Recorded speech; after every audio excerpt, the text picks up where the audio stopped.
님께서 돌아가셨어요. 그래서 아들 되는 목사님이 너무 슬퍼서 우신 거예요. 옆에 이제 동료 목사님들이 아니 어머님 천국에 가셨는데 뭘 그렇게 슬피 우냐라고 말씀하셨어요. 그때 그 목사님께서 어머니께서 천국에 가신 거는 내가 안다. 하지만 누가 우리 어머니처럼 나를 위해 기도해 주시겠냐 하면서 우시더라고요.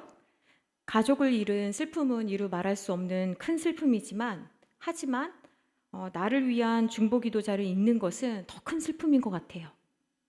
평생 누군가를 위해 기도하며 그 사람이 하나님 앞에 서기를 간절히 바라는 사람이 바로 부모의 마음이고 어머니의 마음이다라는 생각을 합니다.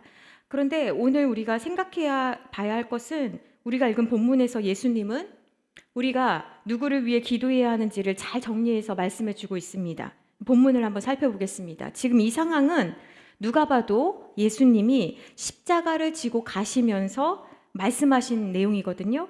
그러니까 지금 누가 가장 불쌍하고 힘들어 보입니까? 지금 다른 사람 걱정할 때가 아니고 우리가 그냥 딱 봐도 예수님이 가장 힘들고 불쌍한 상황입니다. 그러니까 가장 기도가 필요한 분이 누구 있겠습니까? 예수님이라고 우리는 생각합니다. 그런 마음으로 지금 예수님 앞에 누가 남아 있냐면 평행 본문인 요한복음 19장 25절 말씀에 보니까 예수님의 십자가 곁에는 그 어머니와 이모와 글로바의 아내 마리아와 막달라 마리아가 섰는지라 이렇게 말씀하고 있거든요. 그러니까 예수님 십자가 곁에는 지금 누가 계시냐면 예수님의 육신의 어머니인 마리아가 있는 거예요. 그런데 육신으로 자기를 잉태해 준 마리아가 있는데 지금 이 상황이요. 사실은 제자들 다 도망간 상황이거든요. 그래서 굉장히 곤란하고 힘든 상황이에요. 그런데 이 마리아는 지금 그 예수님께서 십자가를 지고 가시는 그 길에 따라가면서 결국 끝까지 예수님께서 십자가에 달리시는 그 자리까지 가고 있는 거거든요. 그런 의미에서 보면 이 마리아라는 존재는 참 의리 있고 멋진 사람인 것 같아요. 근데 그렇다고 하더라도 가톨릭에서 주장하는 것처럼 마리아를 추앙할 필요는 없습니다. 마리아는 가톨릭에서 어떻게 가르칩니까? 마리아는 평생 동정녀였다라고 가르치거든요. 그러니까 동정녀가 무슨 말이에요? 남자와 성적인 관계가 한 번도 없었던 사람을 동정녀라고 하거든요. 그런데 여러분, 마가복음 3장 32절에 찾아보시면 마리아는요, 예수님 이후에 아들들을 낳았고요, 누이도 있었어요. 그러니까 그런 걸 보면 평생 동정녀로 산 것은 아니죠. 예수님만 동정녀의 상태로 예수님을 낳으신 거죠. 그 이후에는 평생 동정녀가 아니었다. 또 마리아를 가톨릭에서 어떻게 이야기를 합니까? 죄가 없으신 분이다. 그런데 마리아는 죄가 없을 수가 없지요. 그리고 또 마리아는 육체를 갖고 승천하지도 않았고 가톨릭에서 가리키는 것처럼 승천하지 않았다라는 거예요. 그죠? 그리고 하나님의 어머니나 교회의 어머니도 아니고 마리아는 그저 우리와 같은 지극히 연약하고 불쌍한 인간이다. 사랑하고 싶지만 사랑할 능력은 없고 기도해 주고 싶지만 사실 무엇을 먼저 기도해야 될지 모르는 연약한 인간입니다. 그런데 이 말씀을 보면서 또 재미있는 생각이 드는 게 뭐냐면 예수님을 잉태했던 어머니는 있는데 아버지 요셉이 또 보이지 않습니다. 이제 우리는 이런 본문 보면 또 이제 아버지 요셉을 막 찾거든요. 같이 신앙생활을 해도요 보이지 않는 이 아버지가 있습니다. 그러니까 자주 보이는 아버지가 있는 반면 꼭 이렇게 안 보이는 아버지가 있는 거예요. 그러니까 자녀가 정말 힘든 시간을 보내고 있는데도 오지 않는 아버지가 있다는 것입니다. 그러니까 이게 우리의 인간의 부모의 사랑의 한계이기도 합니다. 마리아도 이런 생각하지 않았을까? 요셉이 좀 같이 가주면 좋겠는데 요셉은 보이지 않습니다. 요셉이 가지 않으니까 마리아도 가지 말까요? 남편이 믿음 생활을 하지 않으면 열받는다고 서운하다고 같이 나도 안 해야겠다 이런 생각하지 말고 우리는 생각을 바꿔서 나라도 하나님 앞에 열심히 나와야겠다 이런 생각을 해야 되는데요. 최근 연구에 따르면 자녀에게 신앙적으로 영향을 끼치는 첫 번째 인물이 누구라고 나오고 있냐면 어머니라고 합니다. 굉장히 불편한 통계예요. 그러니까 교회를 다니고 있는 자녀들에게 가장 큰 영향을 끼치는 인물이 첫 번째가 어머니다. 그럼 아버지와 목회자는 몇 %입니까? 부모님이 모두 교회 다니는 경우에는 아버지가 2위고요. 그 다음에 목회자가 13%입니다. 그런데 반대로 부모가 모두 교회를 다니지 않을 경우에는 학교의 친구가 영향력이 가장 높고 그와 비슷하게 목회자, 그 다음에 교회 친구, 이런 순서입니다. 생각할 점이 굉장히 많은 통계라고 생각합니다. 그러면 여러분, 어떤 점이 자녀에게 어머니가 어떤 영향을 미칠까를 우리가 생각을 해봐야 돼요. 엄마가 하나님을 끝까지 신뢰하는 모습을 보여주면 그 모습이 자녀에게 각인됩니다. 각인은 뭐예요? 새겨진다라는 거예요. 하나의 이미지를 남겨서 꽉 자녀에게 인상 깊게 새겨져서 지울 수 없는 그림, 흔적을 남긴다는 거예요. 마치 도장에 이름을 새긴 것처럼 무엇을 할 때, 어디를 갈 때, 어떤 것을 결정할 때 어머니의 이미지가 자녀에게 영향력을 끼친다라는 것입니다. 근데 이것은요, 결정적인 순간뿐만이 아니라 일상을 살아가는 순간에도 그렇습니다. 저도 좀 그랬던 것 같아요. 어머니, 아버지가 곁에 계시지 않아도 저도 어떤 결정을 내릴 때 어머니가 하셨던 것처럼 할 때가 굉장히 많습니다. 예를 들면 저희 어머니는 길거리에서 야채를 팔거나 과일을 파는 분들 계시면 저희 어머니 늘 저한테 그렇게 말씀하셨어요. 절대로 깎지 말아라. 그리고 골라서 가장 좋은 걸로 가지고 사오지 말아라. 이런 말씀 하셨거든요. 그리고 남의 집에 갈 때는 빈손으로 가지 말아라. 뭐 이런 거. 김치를 먹을 때는 뒤적거리지 말고 위에서부터 하나씩 먹어라. 그러니까 어머니는 학교에서 가르쳐 주지 않는 것들을 많이 가르쳐 주셨어요. 여러분도 그러실 거예요. 여러분은 자녀에게 어떤 모습을 내가 남기고 있는지, 주로 집에 있을 때 어떤 모습을 많이 보여주시는지, 또 삶이 정말 어려워질 때 자녀에게 어떤 그림을 보여주는지를 우리는 생각해 볼 수 있어야 됩니다. 잠언 14장 1절 말씀에 보니까 지혜로운 여인은 자기 집을 세우되 미련한 여인은 자기 손으로 그것을 허느니라 라고 말씀하고 계시거든요. 그러니까 세운다는 거는 뭐냐? 가정에서 여성이 어떤 역할을 하느냐에 따라서 그 가정을 세우기도 하고 무너뜨리기도 한다라는 것입니다. 그런데 어떻게 세우느냐라고 할 때 여러분, 여인들이 돈을 벌어서 세운다는 것일까요? 아니면 집에서 굉장히 많은 일을 해서 세운다는 것일까요? 오늘은 그런 말씀이 아닙니다. 이 말씀은 그런 말씀이 아닌 거예요. 여인의 건강, 힘, 능력, 이런 것으로 가정을 세우는 것이 아니라 여인이 가진 지혜로움으로 세운다는 것입니다. 그런데 이 지혜는요, 여러분, 자연적으로 그냥 지혜롭게 해야지, 지혜롭게 결정해야지 라고 마음 먹는다고 생기는 것이 아닙니다. 지식은 인간이 노력해서 쌓는 것이라고 한다면 지혜는 뭐냐면 하나님의 속성이에요. 그러니까 하나님이 주셔야만 생기는 것이 지혜입니다.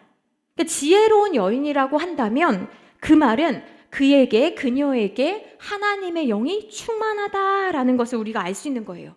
그러니까 내가 남편처럼 주식은 잘 모르고 부동산은 모르고 아이가 공부하는 내용은 잘 모르지만 무엇은 알 수 있다는 것입니까? 어떻게 살아야 하는지에 대한 지혜는 우리에게 있을 수 있다라는 거예요. 근데 오늘 이 말씀 잠깐 잠언 말씀 보니까 미련한 여인이요, 집을 허무는데 무엇으로 허문다고 합니까? 자기 손으로 허문대요. 그러면 반대로 생각을 해보면 지혜로운 여인은 어떻게 세운다는 것입니까? 자기 손으로 세운다는 거예요. 근데 여러분, 우리가 이 손을 아까 말씀드린 것처럼 우리가 무슨 노동을 해가지고 세우겠다 이것보다 우리가 이 손을 어떻게 세우겠다는 것입니까? 하나님 앞에 기도함으로 세워가는 것이 지혜로운 여인인 겁니다. 오늘 마리아를 한번 생각해 봅시다. 제자들은 다 무서워서 도망갔고 아무것도 남지 않았습니다. 그 자리에 마리아는요, 목숨 걸고 나온 것입니다. 나는 어떻게 되든 상관없다, 이런 마음이 어머니들에게 있습니다. 우리도 그런 마음 아닙니까? 이런 마음으로 자녀를 키우고 있습니다. 나는 어떻게 되든 상관없다, 네가 정말 행복했으면 좋겠다, 네가 잘 됐으면 좋겠다, 이런 마음으로 자녀를 대하거든요. 그런데 여러분, 이 마음에서 사실은 우리의 마음이 조금 더 나아가야 됩니다. 어떤 마음으로 나아가야 되냐? 여기서 멈추면 안 되고 조금 더 나아가야 되는데, 대부분의 부모님들이 나는 상관없다, 너는 잘 살아라, 이렇게 하기 때문에 자녀들이 장성한 다음에 굉장히 이기적인 자녀들이 많습니다. 부모가 뒷바라지해서 자녀를 잘 키웠는데 자기 능력으로 잘 돼서 내가 잘 산다라고 생각하는 자녀들이 의외로 많다라는 것입니다. 부모가 해준 거는 당연한 것이고 나는 부모를 향해서 아무것도 하지 않으려고 하는 이기적이고 자기중심적인 태도가 요즘 얼마나 많습니까? 그러니까 우리 어떻게 가르쳐야 됩니까? 너도 잘 되고 나도 잘 되고 내 옆에 있는 사람들도 너를 통해서 잘 돼야 된다라고 가르쳐야 되는 거예요. 마리아는요, 지금 아무것도 할 수 있는 게 없습니다. 그런데 주님 앞에 서 있습니다. 그것이 그녀가 가장 잘한 일입니다. 그녀가 그녀의 동기가 예수님을 너무 불쌍히 여겨서 왔든, 아니면 내가 할 수 있는 게 아무것도 없어서 왔든, 어떤 동기와 목적을 가지고 왔든 우리가 배워야 할 자리는 바로 마리아가 서 있던 그 자리입니다. 우리는 예수님을 바라보면서 예수님의 십자가를 대신 짊어질 수 없습니다. 우리가 지는 것은요, 누구나 자기 십자가인 거예요. 누가복음 14장 27절에서도 그랬고, 마태복음 10장 38절에서도 그랬고, 마가복음 8장 34절에서도 자기 십자가를 진다 그랬어요. 여러분, 우리는 남의 십자가를 질 수 없습니다. 지고 싶어도 질 수 없는 존재가 우리인 거예요. 그러니까 우리는 내 십자가 지고 주님 앞에 서 있다라는 것입니다. 그런데 아까 말씀드린 것처럼 이런 관점은 마리아의 관점인 거예요. 십자가 아래에서 바라보는 마리아의 관점에서 예수님을 바라보면 우리는 늘 이런 생각합니다. 십자가에 달린 예수님이 얼마나 아프셨을까? 얼마나 힘드셨을까? 그러니 내가 도와줘야지 라고 생각합니다. 어떤 분들은 교회 일을 할 때 내가 도와주겠다, 일 좀 해야겠다, 섬겨주겠다 라고 생각하는 분들이 있습니다. 그러나 그런 분들에게 저는 하지 말라고 말합니다. 교회는 당신의 도움이 필요하지 않습니다. 당신이 예배 드리려 오려고 한다면 와라. 당신이 하나님을 사랑해서 봉사하려고 한다면 해라. 그러나 나를 도와주겠다라고 말하지는 마라. 왜 그렇습니까? 그것이 나를 도와주겠다는 목적으로 교회에 출석하게 되면 어떻습니까? 하나도 그 사람에게 도움이 되지 않기 때문에 그렇습니다. 교회가 작더라도, 교회가 크더라도 손 하나라도 더 보태는 게 맞지 않냐? 얼핏 보면 맞는 말 같아 보이지만 깊이 생각하면 잘못된 것입니다. 마리아는 자기가 할 수 있는 일이 없지만 그저 예수님이 불쌍해서 안쓰러워서 그 앞에 서 있습니다. 우리도 곧 고난주간이 다가오는데요. 고난주간만 되면 우리 무슨 생각을 하면서 눈물을 흘립니까? 되게 그 패션 오브 크라이스트 같은 아주 그 예수님께서 어떻게 십자가를 지셨는지에 대한 그 현실적이고 실감나는 영화를 보면서 우리는 대부분 얼마나 고통스러우셨을까? 나는 이 가시 하나만 손에 박혀도 난리가 나는데 예수님 얼마나 아프셨을까? 그것을 떠올리면서 우는데요. 여러분, 이것은 잘못된 울음입니다. 예수님은 아프셨지만 우리가 흘려야 되는 눈물은 뭐냐면 예수님 얼마나 아프셨을까? 이것이 아니라요. 내 죄가 얼마나 무시무시하면 주님이 저렇게 하실 수밖에 없으셨을까? 나의 죄 때문에, 진짜 바뀌지 않는 나 때문에 흘리는 눈물이어야 하는 것입니다. 이런 측면에서 지금 마리아가 흘리는 눈물은 어떤 눈물입니까? 예수님 참 안 됐다. 그렇게 수고하고 애쓰셨는데 하나님의 아들 예수님이 이렇게 삶을 마감하다니 너무나 안타깝다. 너무나 미안하다. 너무나 고통스러우실 것 같아서 너무나 마음이 아프다. 그래서 흘리는 눈물일까요? 아니면 그 어떤 종류의 눈물이든지 간에 이것은 예수님이 생각하는 것에 도달하지는 못한 것입니다. 왜냐하면 예수님은 그렇게 생각하고 있지 않기 때문에 그렇습니다. 오히려 자기를 향하여서 불쌍히 여기고 가엾게 여기는, 그렇게 울고 있는 마리아를 향해서 그 어머니의 눈물이 어떤 눈물인지를 알고 계시기 때문에 오늘 뭐라고 본문에서 말씀하고 있습니까? 나를 위해 울지 말아라. 그리고 너희와 너희 자녀를 위해 울어라. 이렇게 말씀하고 계시는 겁니다. 그러니까 너희와 너희 자녀를 위해 울어라. 이렇게 우선순위를 정해주신 거예요.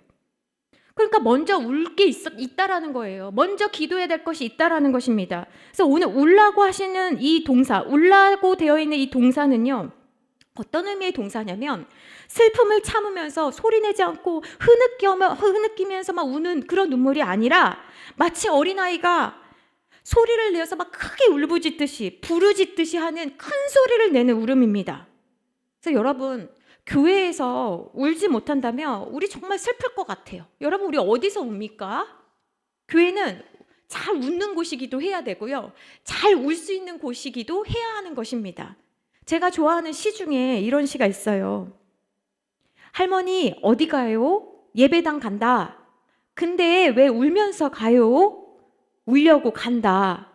왜 예배당 가서 울어요? 울 데가 없다.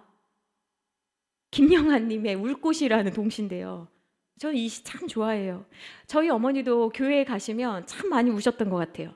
그러니까 결혼하고 그러니까 시집살이를 하는데 시댁 식구만 7명이었어요. 세탁기 옛날에 없잖아요. 펌프질하면서 물 받아서 물이 나오는 시간이 있었대요. 그러면 빨래하고 밥하고 몸도 힘들었지만 또 국밥까지 3종 세트로 받으셔야 했으니까 얼마나 힘들었겠어요. 아무리 집안일을 한다고 그래도 7명의 것을 어떻게 혼자 할 수 있겠어요. 그래서 예배당만 가면 불만 꺼지면 모든 가족들이 한 교회를 다니니까 불 켜져 있는 곳에서 울면 또 소문날까 봐 불만 꺼지면 꺼역꺼역 소리도 내지 못하고 우셨어요. 어렸을 때 제가 본 어머니의 그 모습은 맨날 우는 분이셨어요.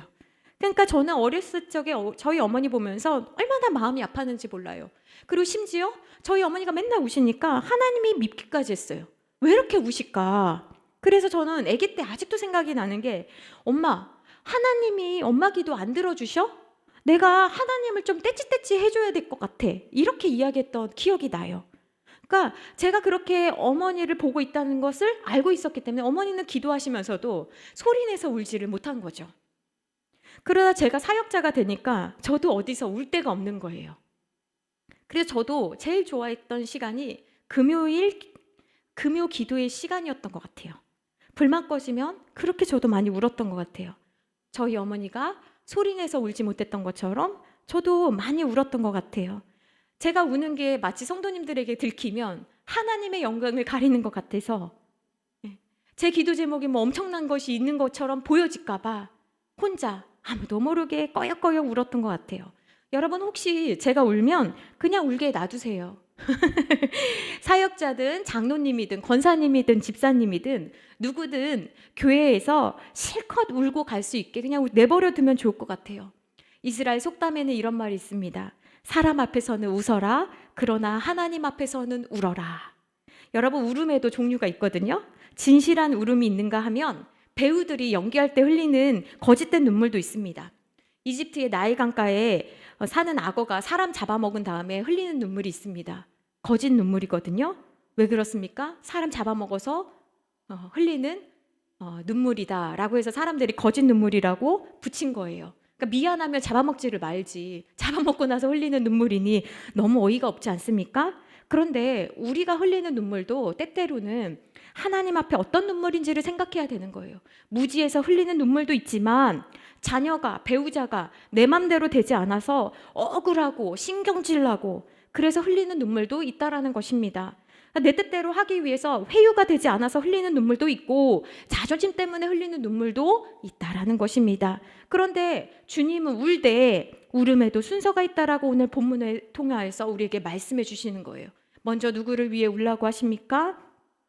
너희들을 위해서 울라라고 주님이 말씀하고 계십니다. 이 말은 오늘 주님 앞에 나온 우리에게 하시는 말씀입니다. 문제가 있어서 왔는데 주님은 그 문제가 아니라 나를 향해서 말씀하고 계시는 거예요. 너 자신을 위해서 크게 눈물을 흘리며 울라고 말씀하십니다. 왜 나를 보고 울라고 하십니까? 나 자신을 위해 울 수 있는 사람이 다른 사람을 위해서 울어줄 수 있기 때문에 그렇습니다. 여러분 마음이 강팍해지면요 눈물이 안 나요. 마음이 딱딱해지면요 고마운지도 모릅니다. 이게 양심이 죽어서 그런 거거든요. 그래서 여러분 예배 시간에만 우시지 마시고 드라마 보시면서도 우시고 영화 보시면서도 우시고 좋은 노래 들으면 그때도 우시고 그런 사람이 건강한 사람입니다. 주의 말씀 들으면서 어찌할꼬 하며 눈물 흘리는 사람이 성령 충만한 사람입니다. 눈물은 정말 좋은 거예요. 그러면 여러분 한번 생각해 보세요. 여러분은 최근에 언제 우셨습니까? 예수님은 십자가 고통 속에서도 슬퍼하는 여자들을 돌아보시면서 오히려 그들을 위로해 주고 계십니다. 그러니까 십자가에 달리신 예수님이 끝까지 지금 누구를 섬기고 계시냐면 우리를 섬기고 계시는 거예요.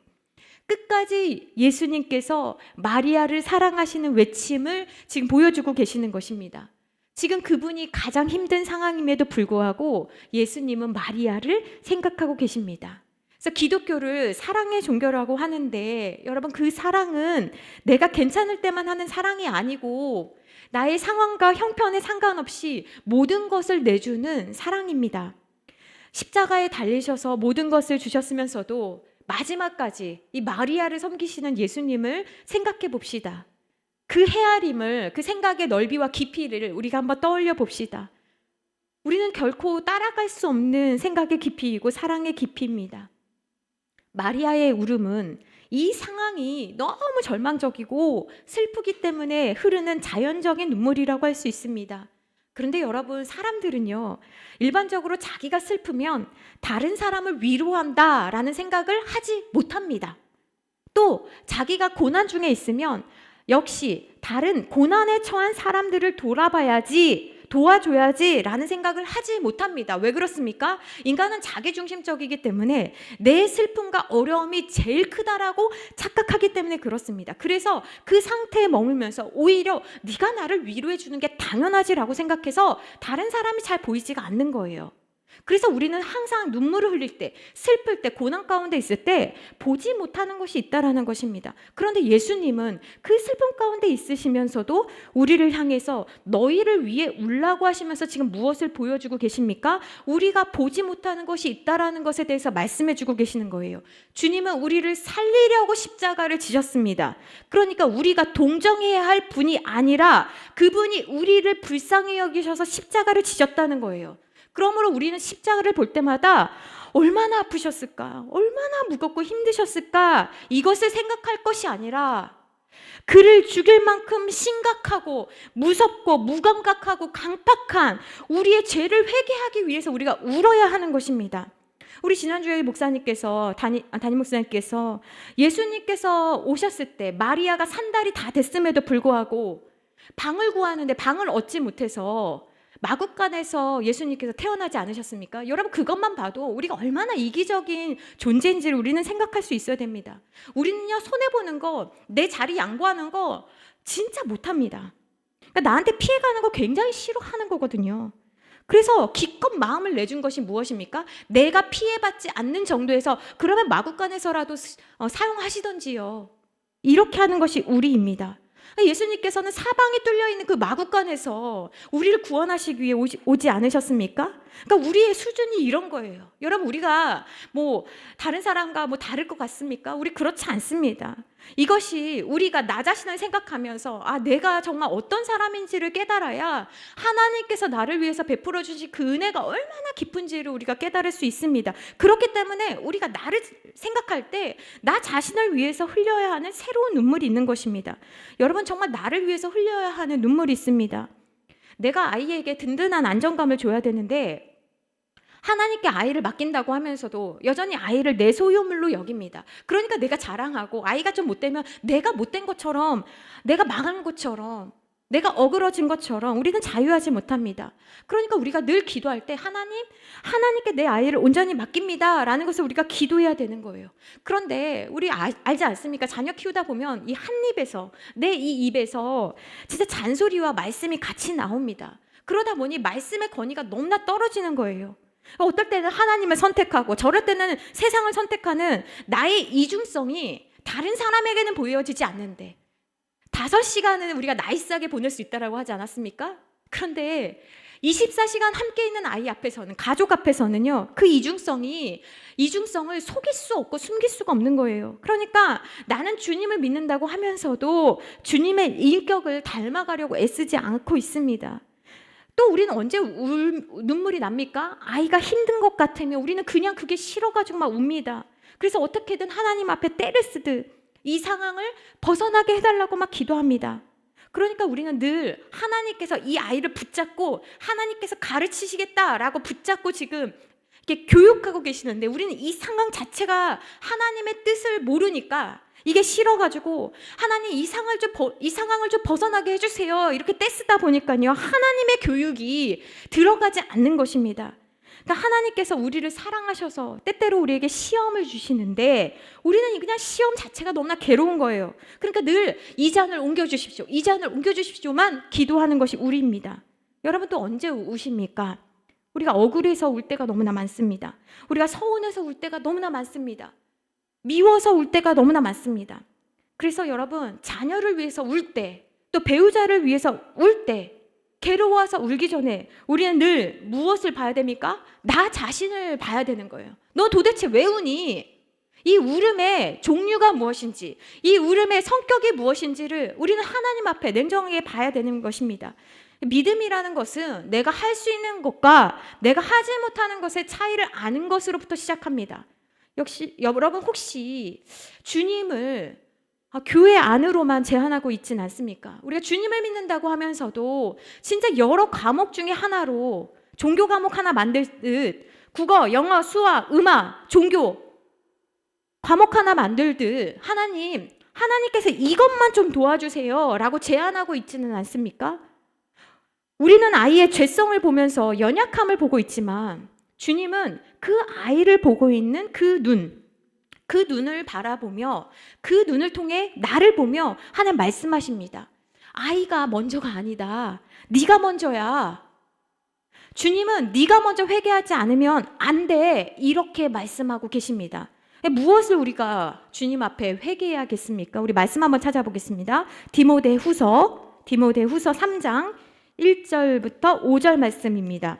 한 절씩 교독하겠는데요. 디모데후서 3장 1절부터 5절 말씀입니다.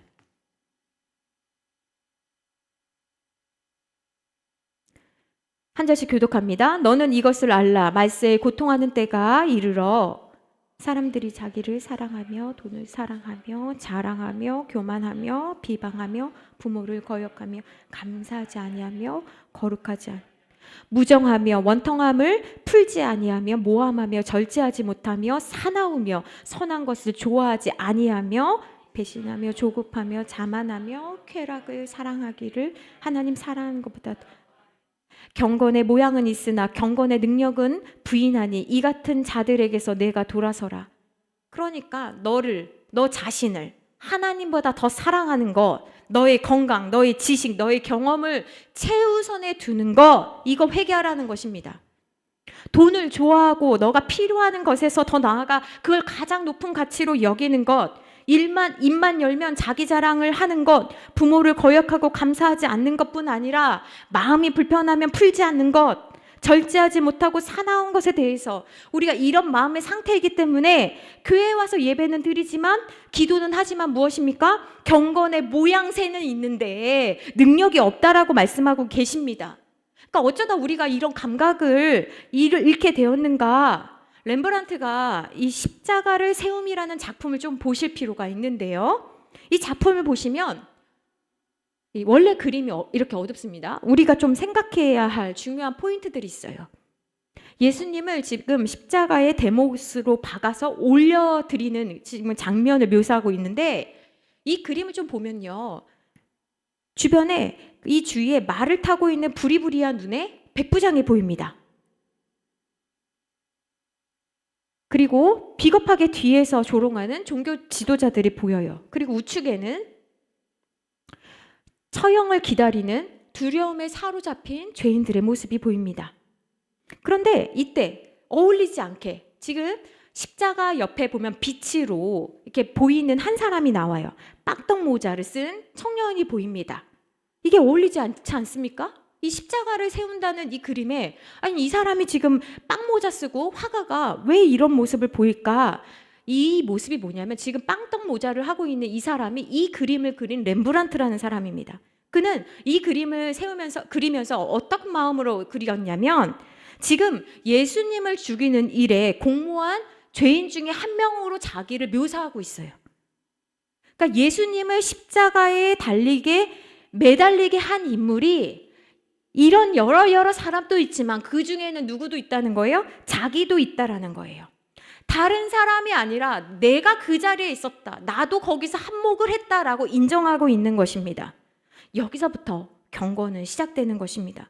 여러분이 만약 이 그림을 그린다면 여러분 자신을 이 그림 속에 넣을 수 있겠습니까? 아니면 여러분이 이 그림을 보고 있다면 여러분은 나도 거기에 있습니다 라고 인정할 수 있겠습니까? 여기서부터 시작해야 된다라는 것입니다. 또 우리가 무엇을 위해 기도해야겠습니까? 자녀들을 위해서 기도하라고 주님은 말씀하고 있습니다. 내 힘으로 자녀를 키울 수 있다고 생각하는 자만함에서 하루라도 빨리 벗어날 수 있기를 우리가 기도해야 합니다. 우리는 정말 자녀를 바르게 키우고 싶지만 여러분, 그렇게 키울 수 있는 능력이 우리에게는 없습니다.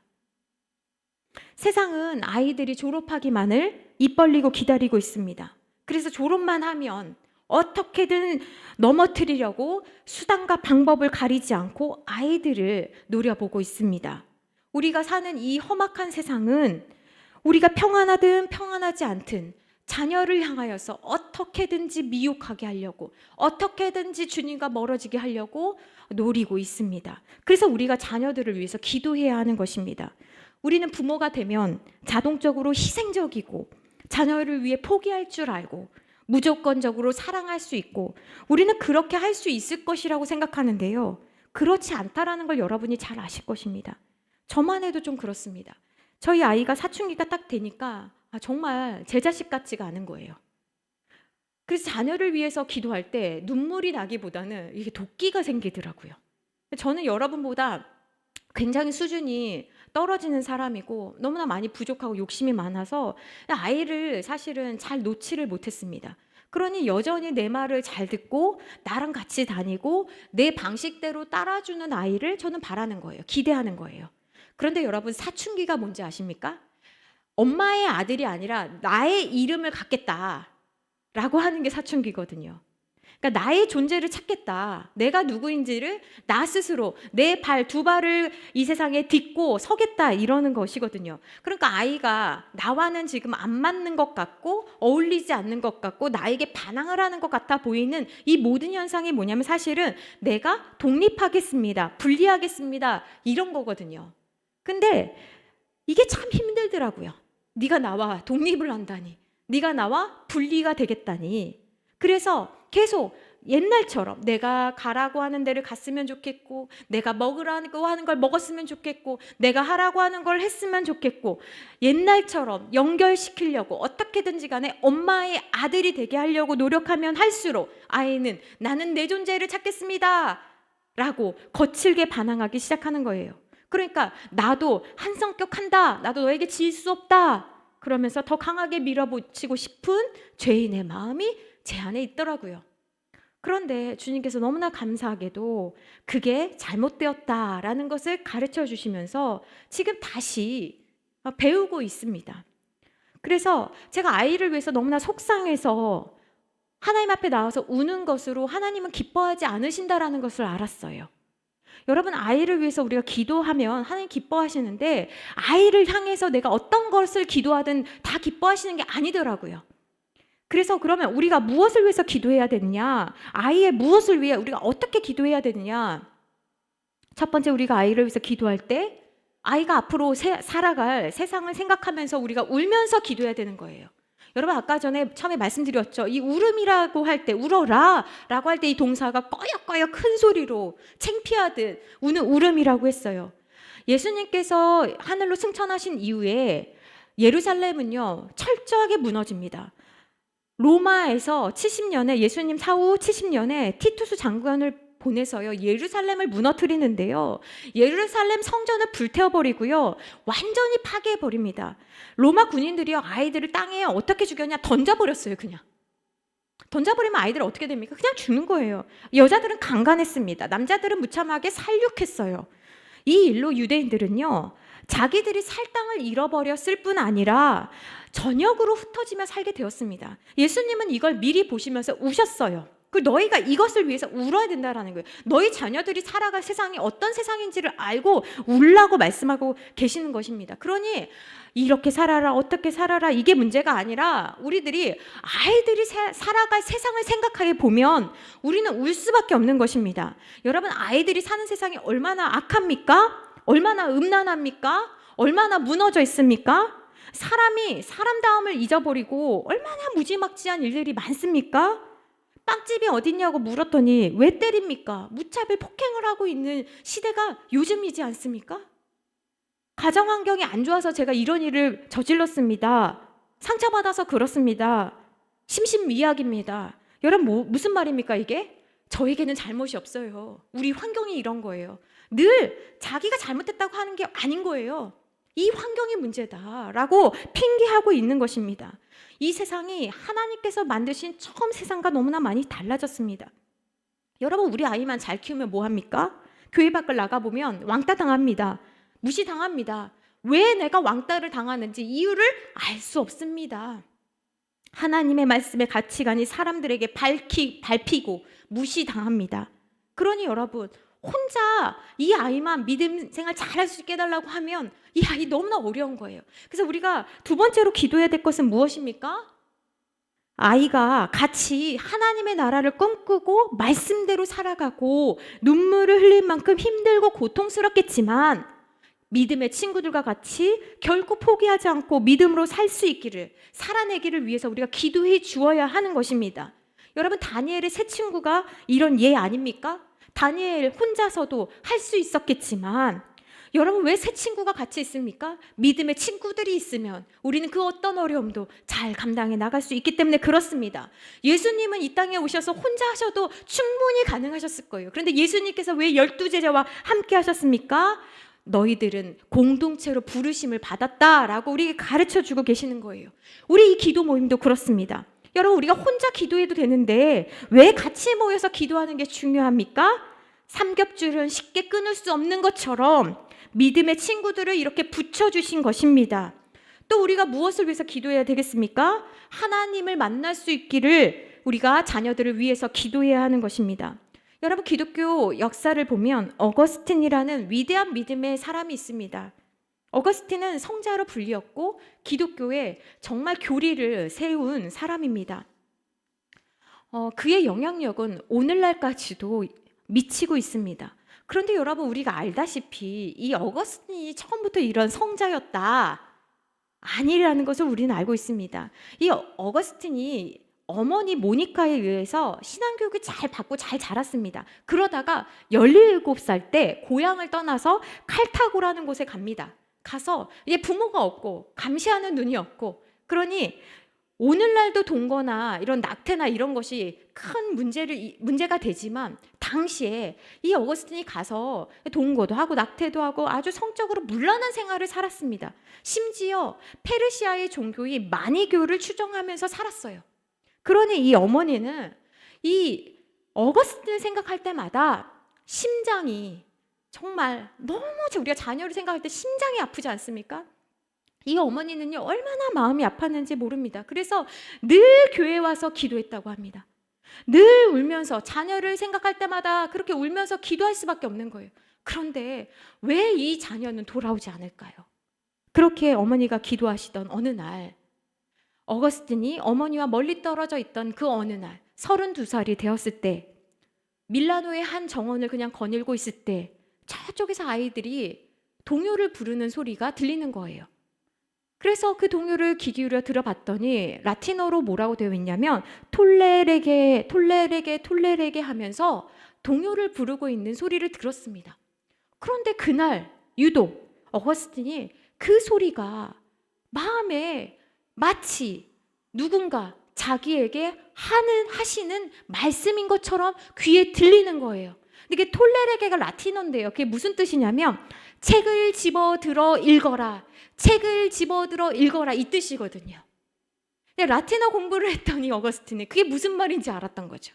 책을 들어 읽어라 이렇게 들리는 거예요. 이게 강한 메시지, 이게 무슨 뜻이지? 이게 무슨 말인지 모르겠지만 잊혀지지 않는 거예요. 그래서 집에 와서 이게 도대체 무슨 말이지 하고 집에 있던 성경책을 이렇게 찾아서 읽기 시작하는데 그때 읽었던 말씀이 뭐냐면 로마서 13장 13절에서 14절 말씀입니다. 우리 한번 찾아볼까요? 로마서 13장입니다. 여러분, 로마서 13장 13절부터 14절 말씀 우리 같이 합독하시겠습니다.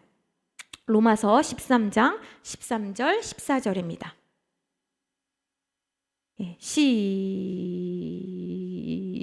시작. 방탕하거나 술 취하지 말며 음란하거나 호색하지 말며 다투거나 시기하지 말고 오직 주 예수 그리스도로 옷 입고 정욕을 위하여 육신의 일을 도모하지 말라.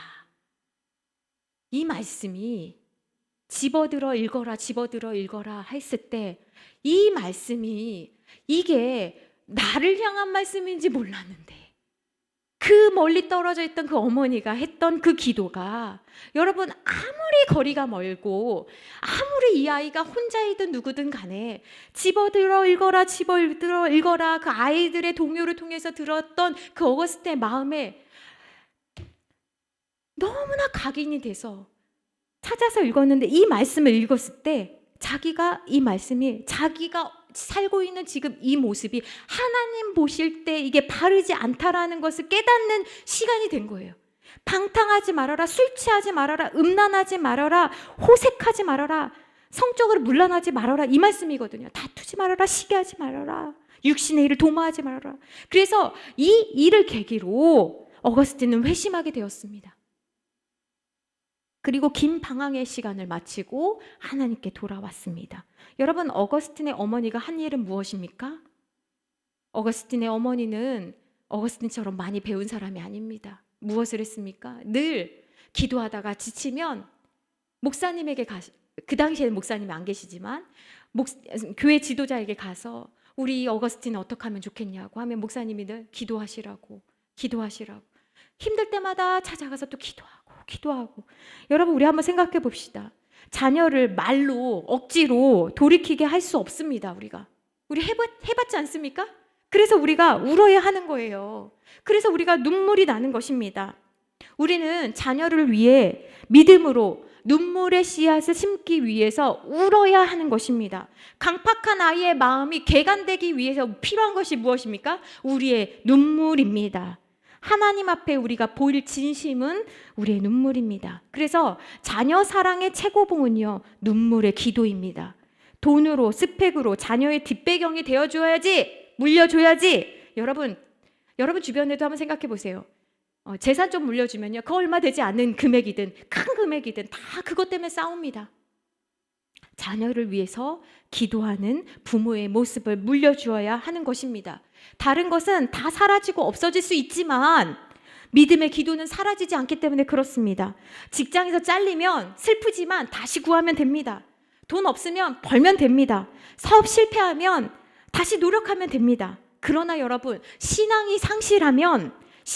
잃어버리면 다시 돌아오는 게 너무나 어려운 일이기 때문에 그렇습니다. 그래서 기도는 하늘의 창고에 쌓는 일입니다. 여러분, 말씀 한번 같이 앞에 보시고 읽으시겠습니다. 누가복음 12장 33절 말씀입니다. 시작. 너희 소유를 팔아 구제하여 낡아지지 아니하는 배낭을 만들라. 곧 하늘에 둔 다함이 없는 보물이니 거기는 도둑도 가까이 하는 일이 없고 좀도 먹는 일이 없느니라. 여러분, 우리가 기도해야 하는 것입니다. 링컨 대통령은 어린 시절을 이렇게 회상하고 있습니다. 어머니의 기도 소리는 오막살이 통나무집 구석구석에 깔려있는 것 같았다. 그 기도 소리는 언제나 내 주변에서 사라지지 않았다. 링컨은 참 어려운 일을 굉장히 많이 겪은 사람입니다. 그런데 그가 어려운 일을 겪을 때마다 그가 또 기도할 수 있었던 이유는 어렸을 적에 가난하고 못 배웠던 어머니지만 늘 그 통나무집에서 기도하셨던 그 어머니의 기도 소리가 자기에게 각인되었기 때문에, 그래, 나도 힘들 때 어머니처럼 기도해야지 라는 마음을 먹을 수 있는 것입니다. 여러분, 누가 우리 자녀를 위해서 울어줄 수 있겠습니까? 다른 사람은 잠깐 울어줄 수 있고 기도할 수 있습니다. 그러나 누가 끝까지 아이를 위해서 기도하겠습니까? 예수님을 믿지 못하고 살면서도 부모를 보며 너무 강신도 아니냐고 조롱하는 자녀를 향해서, 또 세상이 주는 달콤함에 빠져서 눈이 멀고 영혼이 다 죽어가고 있는 것도 모른 채 자기의 영혼을 바꿔서 세상에 빠져있는 자녀를 보면서 우리는 울 수밖에 없습니다.